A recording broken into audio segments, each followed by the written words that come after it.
Blinded by thick fog, two fully loaded 747s race toward disaster. Get off!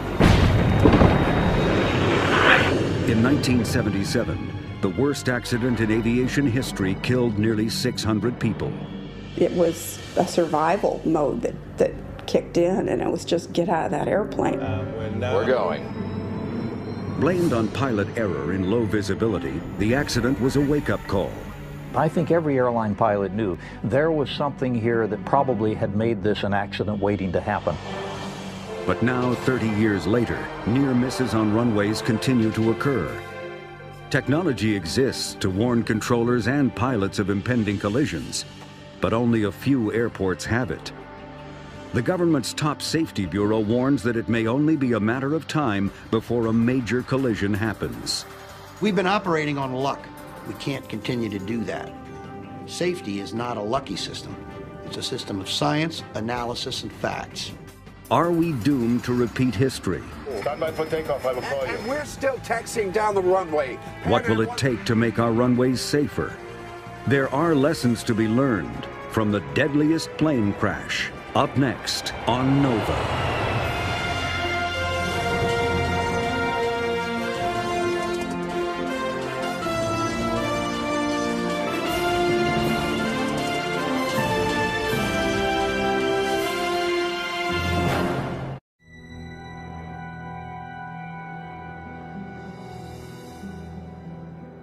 Close to the shores of Africa, surrounded by warm seas, are 7 volcanic islands called the Canaries.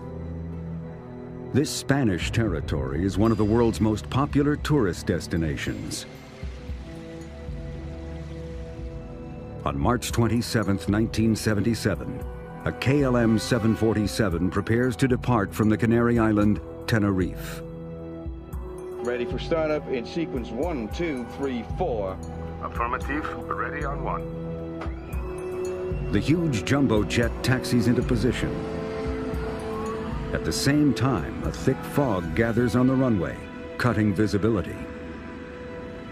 The pilot, Jacob Van Zanten, has logged more than 11,000 hours in the cockpit.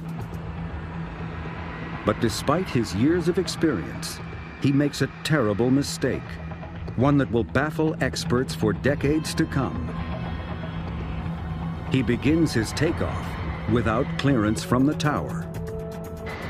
What he doesn't realize is that another plane, a Pan Am 747, is taxiing on the same runway. That son of a bitch is coming straight at us!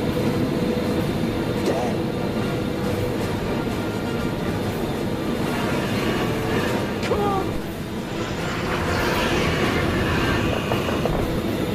Please! Get off! Get off!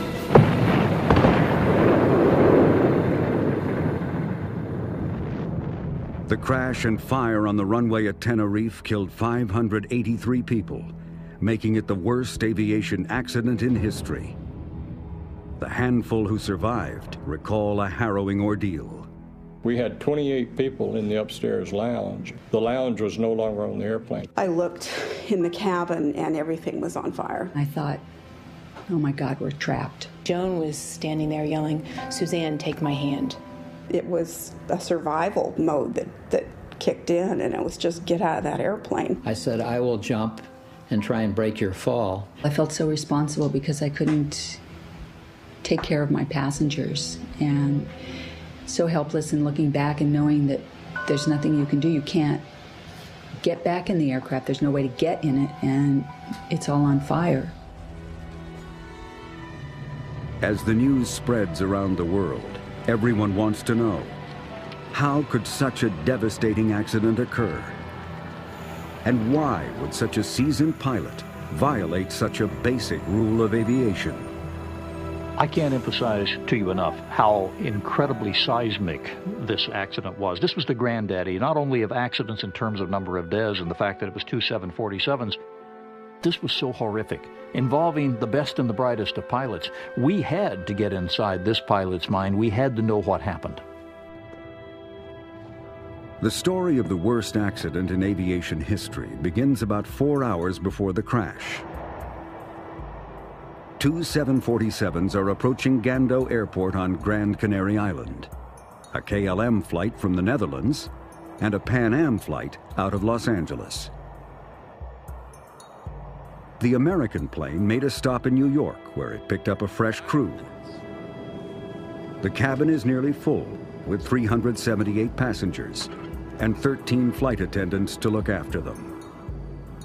I was on the flight with my best friend, Suzanne Donovan, and we used to bid flights together, and we could do that, and we would, because we enjoyed each other's company so much. On board the Dutch plane, 234 passengers and 14 crew, commanded by KLM's chief pilot, Captain Jacob Van Zanten. Jacob Van Zanten was the type of senior captain that all of us as airline pilots eventually wanted to be. I mean, this was the top of the food chain. This was a guy who was not only a family man, well-respected, well-loved at KLM. He was at the top of the management chain as a pilot. He was the head of safety. He was an individual who everybody at that airline looked up to. This was a fellow whose face was on most of the advertising about KLM all over the world. I mean, this was the best and the brightest. Van Zanten spends most of his time training other pilots, including the man in the next seat, Klaus Meurs. In fact, it was Van Zanten who issued Meurs his 747 certification. Of the 234 Dutch passengers, many are vacationing families, 52 children among them. 3 are not tourists, but rather tour guides who live in the Canaries and are now returning to their homes. I lived in Puerto de la Cruz. That's a small village in northwest of Tenerife. Yvonne was traveling with me. Walter was traveling with us. It was a very nice atmosphere on board and a very relaxed atmosphere. As the two planes near Las Palmas, a drama begins to unfold at Gando Airport, when an anonymous caller warns that a bomb has been placed in the terminal. Though the Canaries lie off the coast of Africa, they are Spanish territory. The bomb threat was the work of separatists waging a violent campaign for independence. As luck would have it, the terrorists chose this moment to act.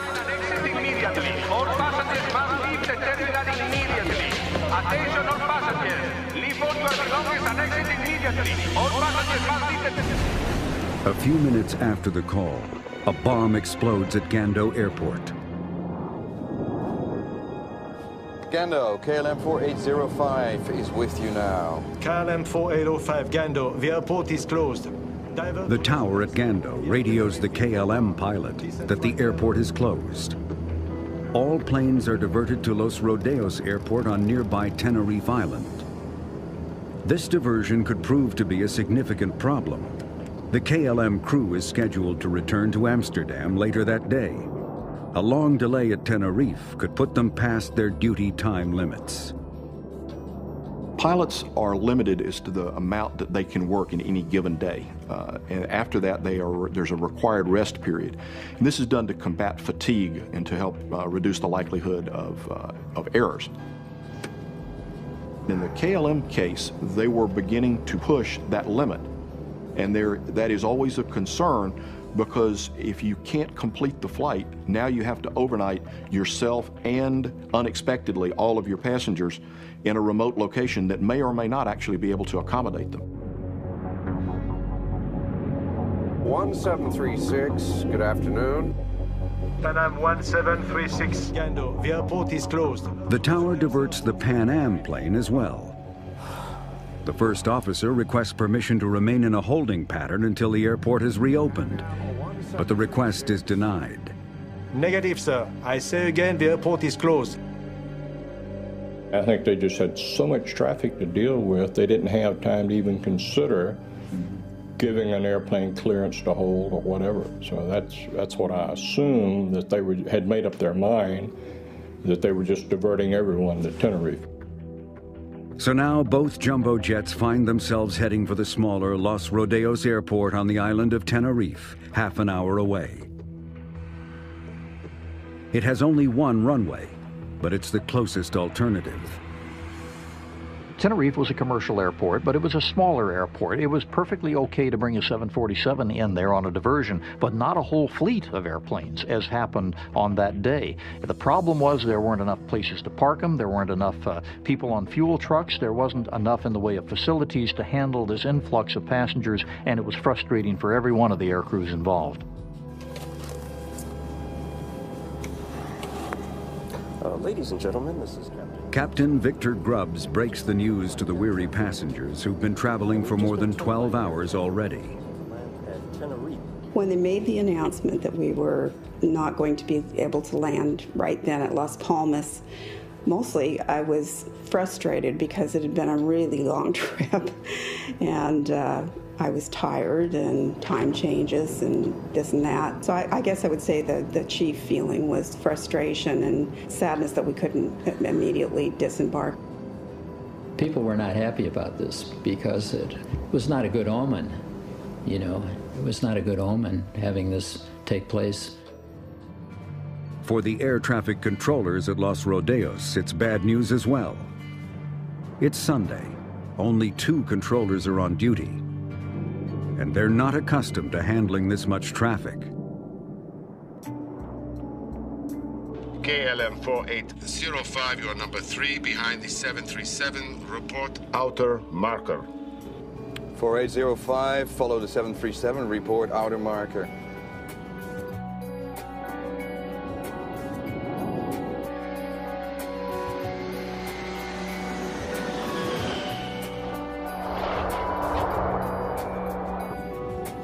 Los Radios grounds, KLM 4805. After landing, the KLM pilot allows the passengers to deplane to wait out the delay.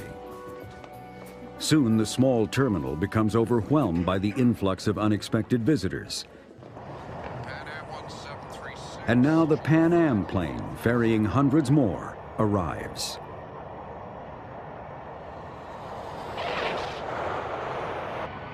The ground situation was a traffic jam, because when we landed there, the ramp was so crowded with other airplanes, and we were directed to taxi down to the end of the ramp area and park behind 3 other airplanes. Every new plane that arrives takes up more of the limited parking space. Soon all the taxiways are blocked. The controllers discuss how best to maneuver the planes when it comes time to take off. Their plan calls for the 2 jumbo jets to drive onto the runway, taxi to the opposite end, turn around and go. It's a slow and cumbersome procedure, but they have no choice. Back taxiing is done all the time. There's nothing particularly unsafe, difficult, or strange about it. Where there are taxiway problems and you need to use the runway to position an airplane, that's the normal way to do it. While they plan, a new problem develops. The weather begins to deteriorate. Clouds roll in. I'm worried we're going to get caught by this fog. All we need now is for them to close The down. KLM pilot worries that if they remain on the ground too long, they will have to go off duty, stranding everyone for the night. Meanwhile, back in the terminal, the tour guide Robina has decided to stay on Tenerife, which is where her boyfriend lives. She tries in vain to persuade her friends to stay with her. They were making plans, you know, we're going to have dinner here and then we're going to have a drink there, and we just wanted to go back to him. In the end, it's love that saves Robina.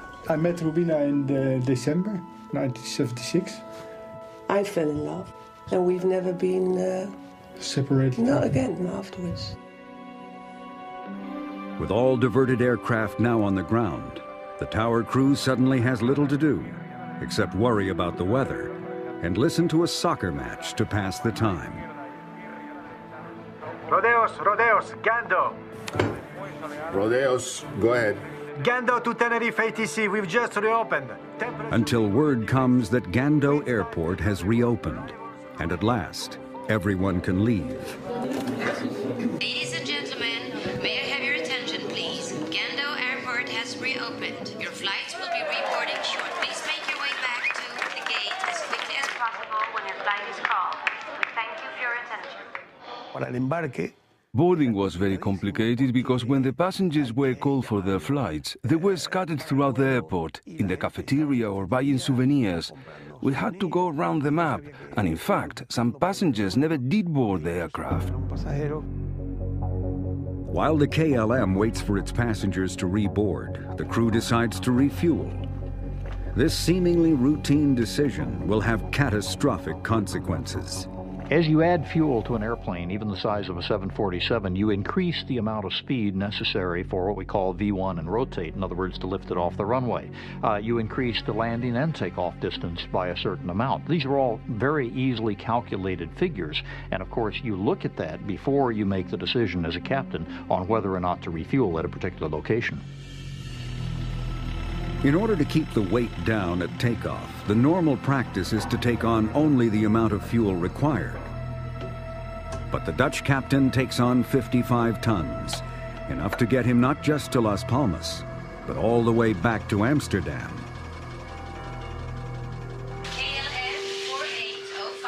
Inside the terminal, all the passengers are called to rejoin their flights. Meanwhile, Robina says goodbye to her friends. Well, they wanted me to go with them. And they really tried to persuade me, and I tried to persuade them to stay. You know. And yeah, but that's how it goes. The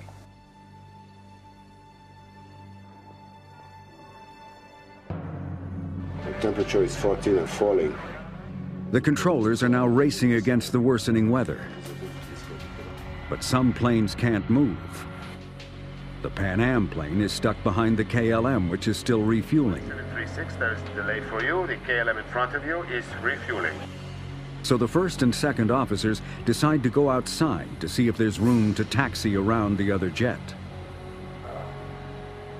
The engineer and I went out underneath the right wing and basically stepped off the distance between our wingtip and the KLM 747's wingtip, and we were 12 feet short of being able to taxi easily around the airplane. For the KLM, another delay.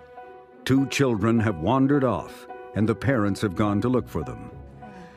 The flight attendants ask the runway coordinator to find the missing family.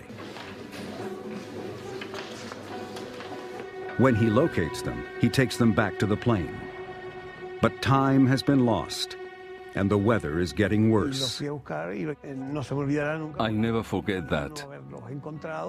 If I hadn't found them, they'd be alive today. Fortunately for Robina, she wasn't missed by the KLM crew.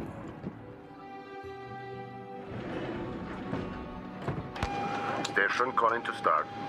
Ground. KLM 4805 is ready for startup. 4805, clear to start. The KLM pilots start their engines one by one and prepare to go back out onto the runway for takeoff. But the fog is closing in. As the clouds roll over the runway, visibility drops from 10 kilometers down to 3 in just a few minutes. Approach 4805 requires backtrack on runway 12 for takeoff on 30. Taxi straight ahead to end of runway and make a backtrack. Roger, make a backtrack. 4805 is now on the runway.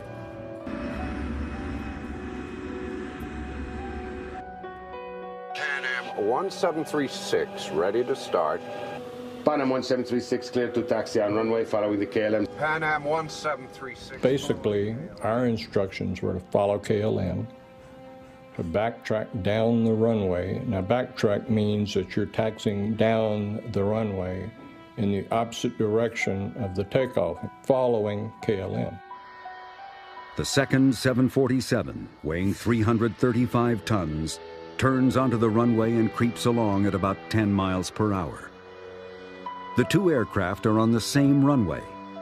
The visibility is fluctuating, but it's still very poor. And we saw the fog bank come off of the right hill and proceed down and stop right on the runway. So our visibility went from unlimited to 500 meters. We lost sight of the KLM airplane. The American pilots are nervous. They can't see the KLM plane, and that means that the KLM can't see them, even when it turns around. The Pan Am has to turn off the runway, but where? It's from this moment that we know from the voice and data recorders in both planes, and from the tower recorder, exactly what transpired. The tower now confirms that visibility has dropped to 500 meters. There are several things you're worried about immediately as the visibility drops. Remember, your eye to runway height is over 40 feet in a 747, and you can have a fog so thick you can't even see the runway right in front of you. Secondly, you're worrying about whether, when you get to the end of the runway, you're going to have legal visibility for takeoff. Look at it out there. I mean, this cloud just rolled right onto us. I don't think anybody has the minimums now. We turned our charts over, and it said RVR, minimum 700 meters visibility. So we assumed that with that, he'd just given us 500 meters. We couldn't take off. Pan Am 1736. Pan Am 1736, approach. We were also instructed to taxi down the runway, is that correct? Affirmative. Taxi into the runway. And leave the runway third to your left. Third to the left, okay. Third, you said? Three. Third to your left. I thought he said leave the first. runway third to your left. Third to your left. Left turn. Unfamiliar with the airport, the Pan Am pilots search for their turnoff. Their confusion arises from the fact that the third exit, Charlie 3, requires making a very sharp turn, which would point them in the wrong direction down the taxiway. To reach the end of the runway, the next exit, Charlie 4, with a 45-degree angle, seems to make better sense. Would you confirm that you want Pan Am 1736 to turn left at the third intersection? The third one, sir. 1, 2, 3, third one. 1, 2. Good, well that's what we need, right? The third one. 1, 2, 3.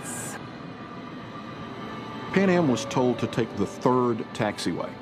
Well, third from what became the question. Was he counting the taxiway they had come out of? Which taxiway was the first one in the count? There were several turnoffs of the runway, and one of which was very hard to make because it was such an extreme angle. 1736, report runway clear. Pan Am 1736. We couldn't see any taxiways. We couldn't see barely the center line of the runway we were taxiing on, but we knew that the 45-degree angle to the left was a taxiway to take. Meanwhile, the KLM, half a mile ahead and hidden in the fog, nears the end of the runway. Back in the tower, things are becoming tense. For several minutes, they've been unable to see either jumbo jet on the runway. Your different airplanes that you're controlling are going to report to you precisely what they're doing and where they are. This is the theory. That controller has to maintain a clear mental lock on where these individuals are, these airplanes, at all times. Pan Am 1736, approach. Position, please. 1736, just checking that... that's the 45. The tower asks the Pan Am plane to report its position, and it's clear from the transcript that the crew still cannot find the turnoff. Yeah, but it goes ahead. I think it'll take us to the taxiway.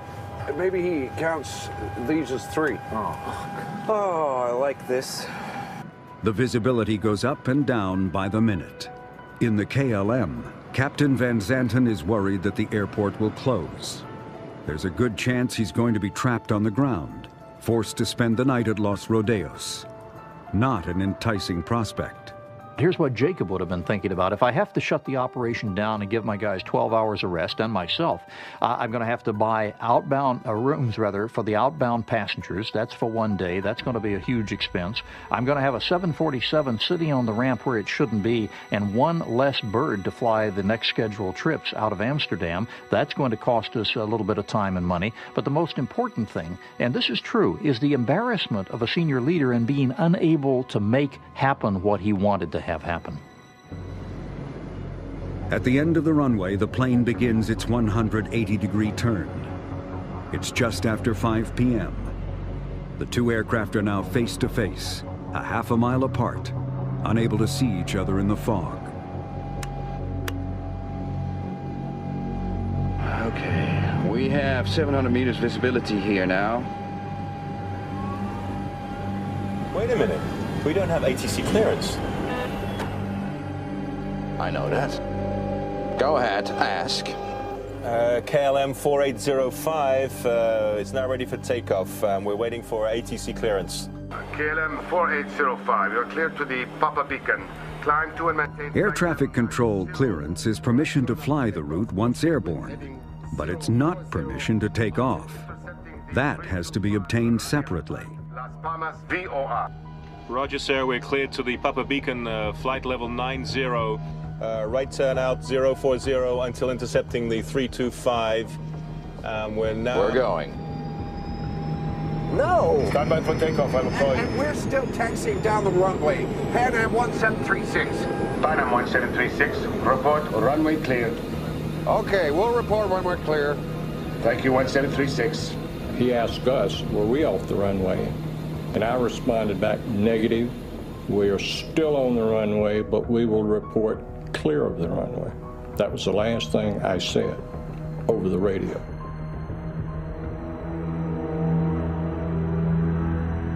We were only taxiing at 3 miles an hour. Nothing in my mind would have even given me the thought that he was taking off.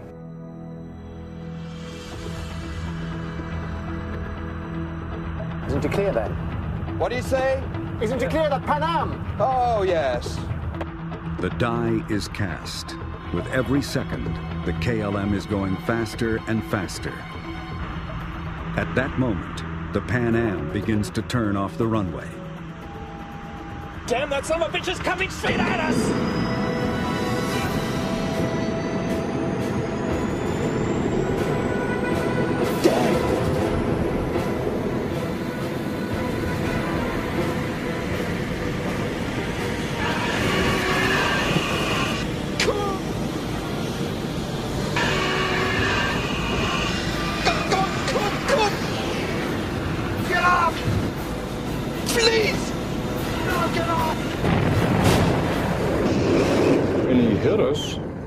I didn't think he'd done us that much damage because the airplane very quickly shuddered. The first thing was this huge, loud noise, and the only thing I could liken it to is if each molecule of air exploded. That's the way I thought of it afterwards. It just was so loud. At first, I thought they had gotten to us the bomb, and it came up and slammed down. The lights went out, and flames came through. The minute I opened my eyes, I looked in the cabin and everything was on fire. All the windows were going in the cockpit. I looked out to the right wing was on fire. I looked back to the left. We had 28 people in the upstairs lounge. The lounge was no longer on the airplane. It was just a big hole there. And I could see all the way to the tail of the airplane, just like someone had taken a big knife and cut the top off. I was staring at the door, and I yelled, "Unfasten your seatbelts, remove your shoes, leave everything, come this way." And as I stared at the door, a jagged hole seemed to open up in the roof over the door. And the next thing I knew, I was outside that. I don't know how I got out there. Joan was standing there yelling, "Suzanne, take my hand."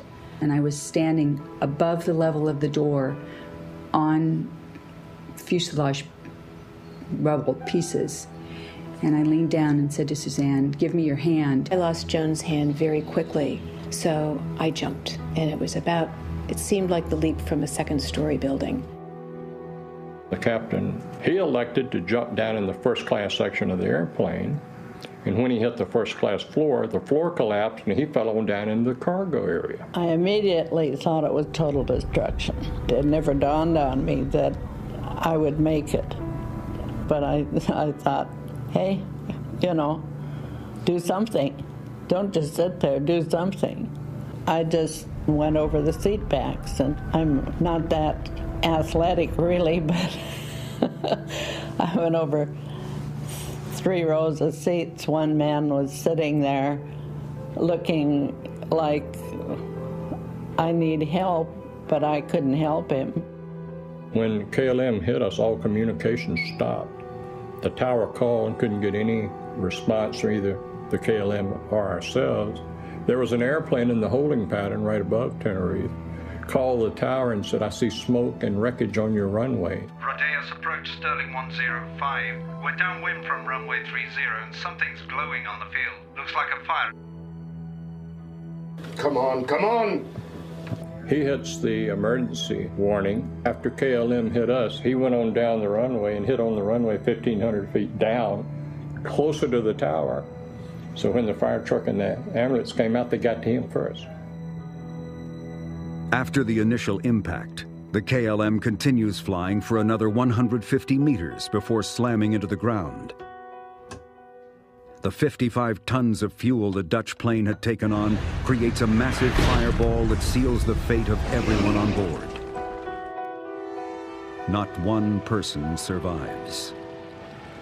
Fire crews don't immediately realize that there is another plane hidden in the fog. No one came to us for quite a while. As a matter of fact, I remember thinking, I wonder why somebody hasn't gotten out here to help us. For 20 long minutes, the Pan Am passengers are left to fend for themselves. The entire left wing of the airplane was covered with passengers. And it turned out there were probably 45 to 50 passengers out on that wing. I've never asked anybody how high the wing is from the ground on a 747, but it looks to be a very long ways. And I cut open my head and fractured my foot. My wife jumped after me, and she said, "I cannot walk." And I dragged her on her side for probably a block and a half away from the plane. The motors were going full tilt, and I didn't want to get over where the motors were, so I sat down by the body of the plane. I had no comprehension at that moment that I would be jumping off the wing and In the debris, you knew there were trapped passengers and people, and there was absolutely nothing you could do to help because the airplane was collapsing in on people. When I got out on the ground, I could hear people screaming and yelling and all. Within about 5 minutes, you heard absolutely nothing. There was no noise at all, just the airplane burning. I asked one of our medical directors later on what he calls that, and he said that when you have a fire that hot and that much of a fire, it consumes all of the oxygen in there and people basically suffocate. And I thought if we could just walk around to the other side of the plane, we would find all of the passengers and our other fellow crew members, which of course wasn't the case. My husband was sitting to my right, and I undid his seatbelt and kind of pushed him out of his seat to get him moving. And we headed for the door, and it was engulfed in flames, and there was no way to exit that way. I looked over, and at some point, someone had opened the other door, which was amazing to me. And I just yelled over here and headed toward the door on the other side, which was, again, the wing door. In her haste to get out of the burning plane, Karen becomes separated from her husband. He dies in the flames.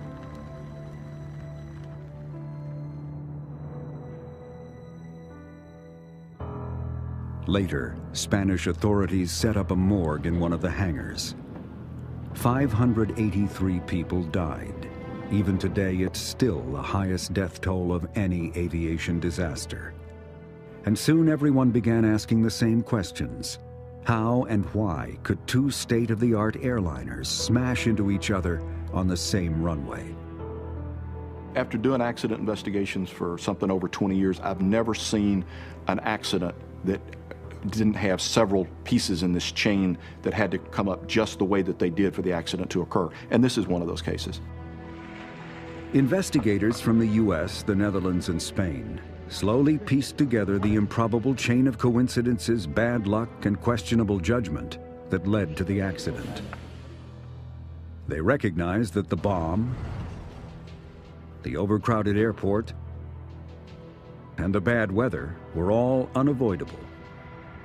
The investigators agreed that pilot error was the cause of the accident, but the teams disagreed about how to apportion blame. The Dutch complained that the controllers in the tower used non-standard terminology, and that the two men were listening to a soccer match while they worked.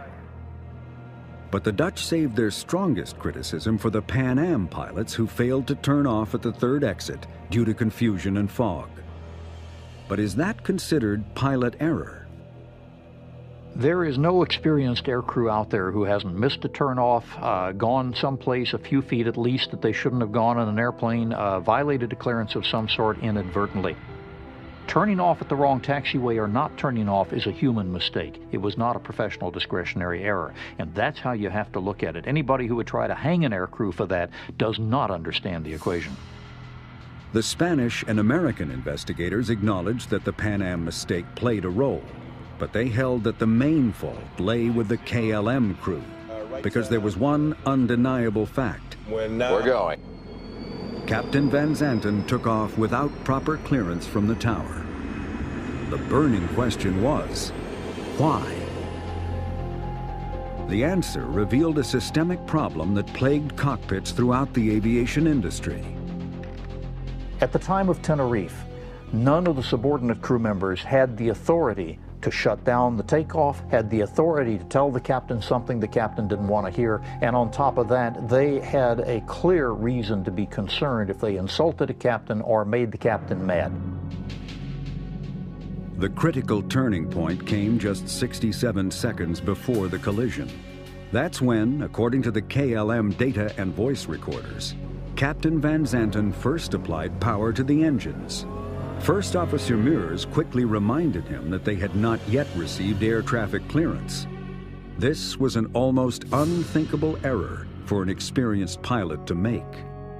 One of the things that Jacob Van Zanten and any senior leader in that position would have felt is just absolute internal horror at the fact that he just made an attempt to start a takeoff roll without a clearance. The embarrassment level is just beyond belief. And he's just made a mistake like this. The tower then relayed to KLM an ATC clearance, which is not the same as permission to take off. What happened next stunned investigators. Captain Van Zanten repeated his earlier mistake and began to apply power again. And this time, no one spoke up. You make a mistake, you start thinking about the mistake, you begin to make more and more errors. This is a very familiar syndrome. We call it checkitis in aviation.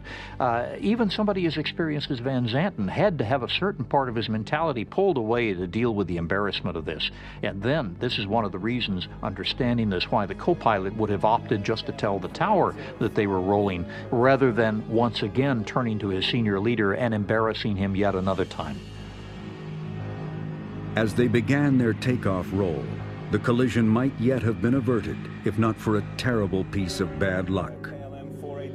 First Officer Mears told the tower that they were beginning their roll. The tower told them to stand by.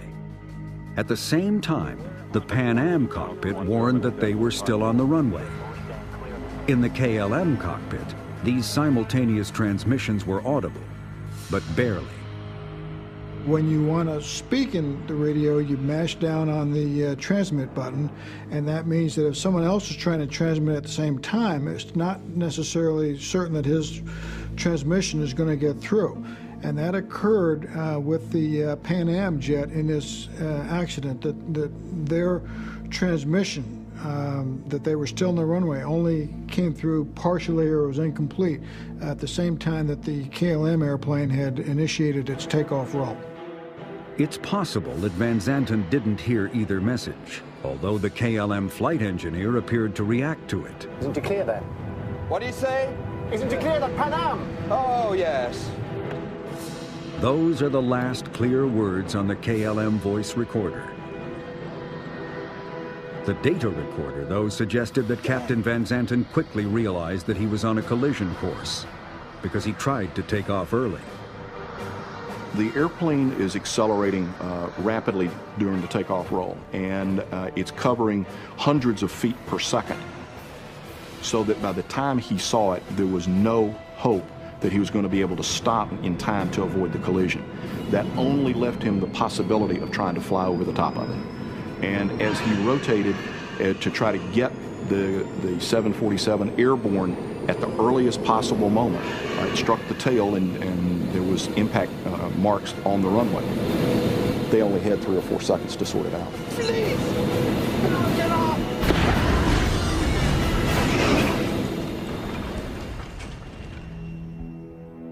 Ultimately, the reason that KLM aircraft began rolling down that fog-shrouded runway was because this was a team, but it wasn't allowed to operate like a team. So one man made a mistake, and that mistake stuck.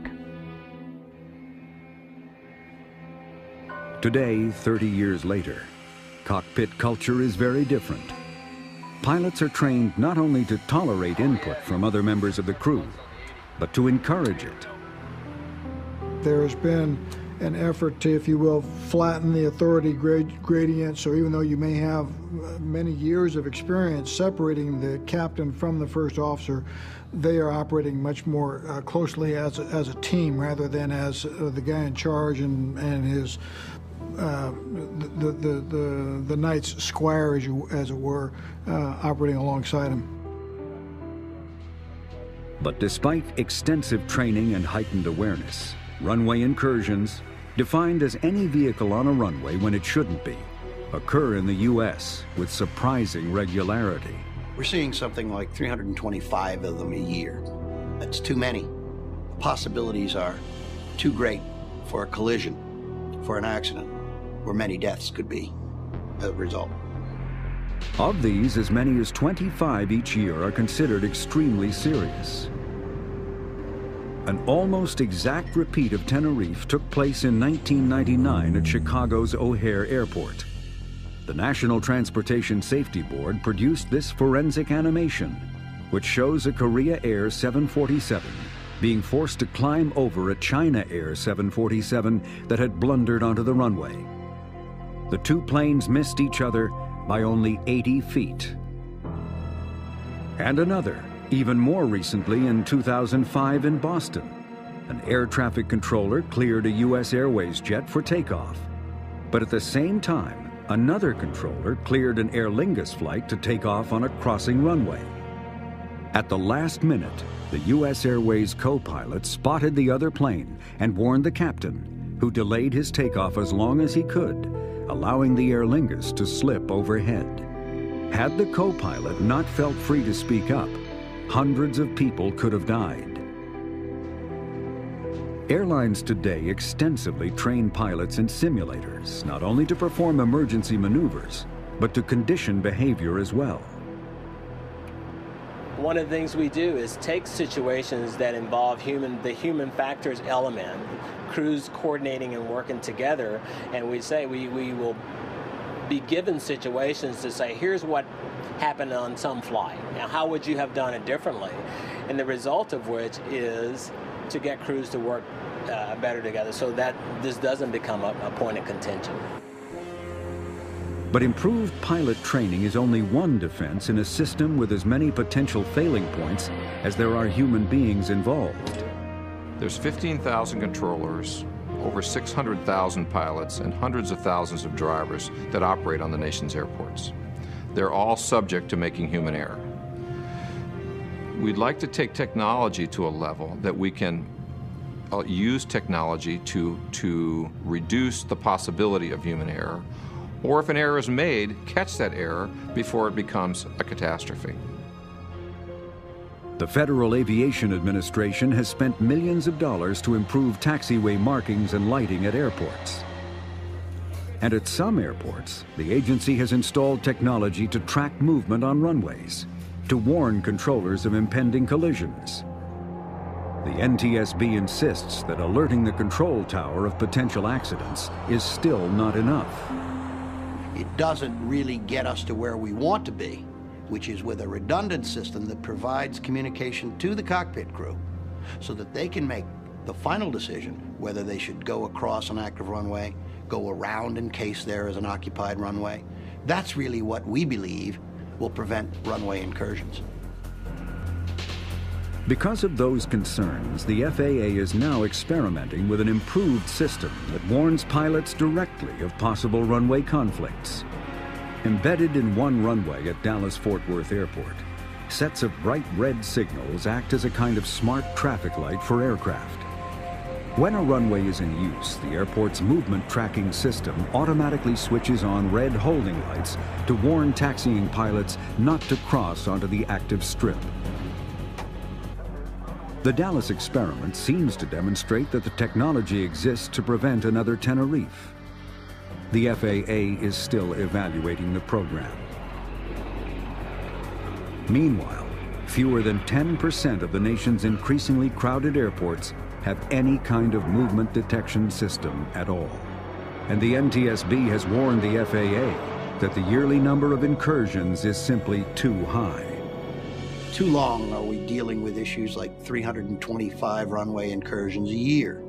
We must begin the process of bringing those numbers down. We've been lucky too long. I don't believe our luck can hold out. Today, the accident at Tenerife remains a stark reminder of what's at stake every time an airliner pushes back from the terminal. As for those who survived, each has struggled to bear the burden of that terrible day in his or her own way. Friends that travel, I tell them, make sure you know where your exit is, make sure you read all that stuff, know how to get out of the airplane. I mean, those are important things. The loss of my husband had a tremendous impact on my life, on my son's lives, on my extended family's lives. It was huge. Well, after the crash, I decided to start a family. I thought maybe I will stay home and have children. I thought, you know, my friends have died, and if I let myself sit in this little apartment, it's going to be as if I'm curled up and died, and that's not fair to them. I can honor them best by living a life, a full life, and not being afraid. I think it brought home to me how quickly you can leave this life and how everyone should enjoy life every and each day as much as you possibly can. I felt ashamed the first while. And a long time I thought, you know, I wish I died because I felt very bad. I was scared for quite a while after the crash, but I knew if I flew with Joan, she would pull me out again.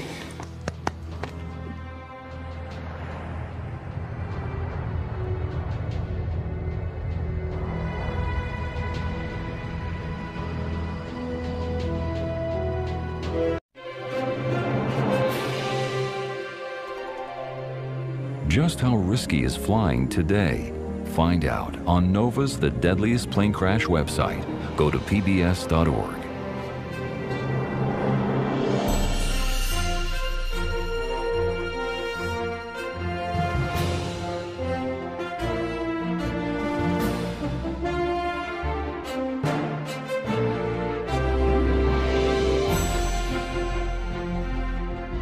To order this show or any other NOVA program for $19.95 plus shipping and handling, call WGBH Boston Video at 1-800-255-9424.